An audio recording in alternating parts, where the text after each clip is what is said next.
Good morning, everyone. So today we are going to look at a little tool that you can use to help combat your anxiety and worry. So on Wednesday, we were talking about the brain and about anxiety, and we kind of just discussed what it was. And so today I'm just going to teach you a little tool that you can use to help combat your anxiety and worry.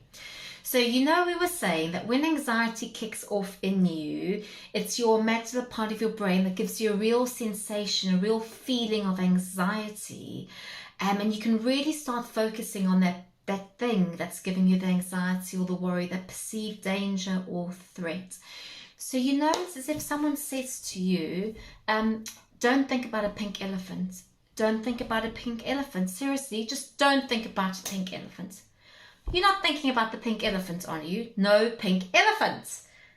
What's going to happen? You're going to start thinking of a pink elephant because that seed has been sown in your brain. And that's the same with anxiety. So what we want to do is when we are feeling anxious, to not think about that thing that we are feeling anxious about. And how we do that is with this wonderful thing called distraction. So distraction is exactly as it says. It takes your thinking away from the anxiety. It's actually like a physical shift. You're shifting your brain to think about something else. So I'll take myself as an example and kind of explain what I would do as my distraction. So when I'm feeling anxious, number one, I would do my box breathing. Yeah, I taught the box breathing a couple of weeks ago. So something that gives me anxiety, and even talking about it, I'm aware, is talking in front of hundreds of people. For my career, I've had to present to hundreds of people, and it's the thing in my life that really gives me anxiety. You can see I'm even physically swallowing. I am feeling symptoms of anxiety just by saying that. I can physically feel my amygdala telling me I'm in danger, which makes no sense at all. But that's the reality of anxiety. So what I would do in a situation like that is I would do my box breathing, and secondly, I would distract myself. And how you distract yourself is you take yourself to another place. You start to think about something else. So what I do is I have a lovely little jar of good memories in my brain.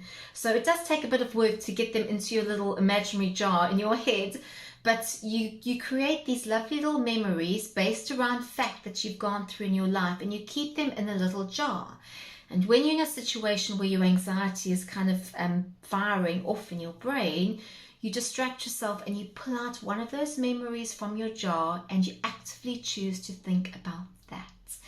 So my memory jar, number one place that I would go to distract myself would be to go to the ocean and swim. So whether that's going to Spain on holiday or back in South Africa, for me, being on water is very therapeutic. I love the feeling. And so I take myself back to the memory of being in the ocean. And even just saying that, I can feel what it's like to be there, and it makes me feel calm and peaceful. So what I do is I engage my 5 senses when I create that memory bank, that distraction that I'm going to call on. Yeah.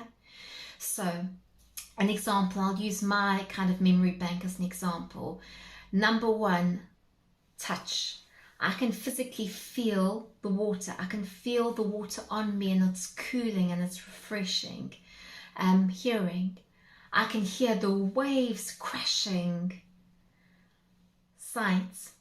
I can lie on my back in the ocean and I can look up and just see the beautiful blue sky and the sun and just feel so free. Smell. I can smell that salt air, that lovely saltiness, and I can even taste, although it's no good taste, I can even taste the salt water. So by distracting myself with my good memory and engaging all 5 of my senses, it makes me feel like I'm back in the memory.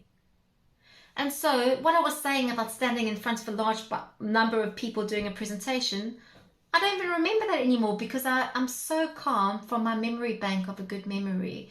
So I really would encourage you to practice this distraction technique and come up with your own distraction memory banks that you can call on. Remember to find memories that you can recall really quickly, good memories in your life. They could be anything as long as they're lovely, good memories for you.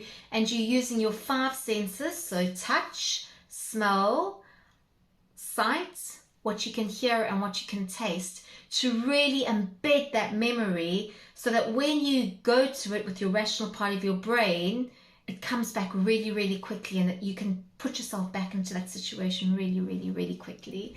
So I encourage you to give it a go. Try, find some memory banks, put together really good distraction techniques, and the next time you feel really overwhelmed or anxious, actively choose one of those memories to focus on instead of focusing on the thing that's giving you that perceived sense of danger or threat.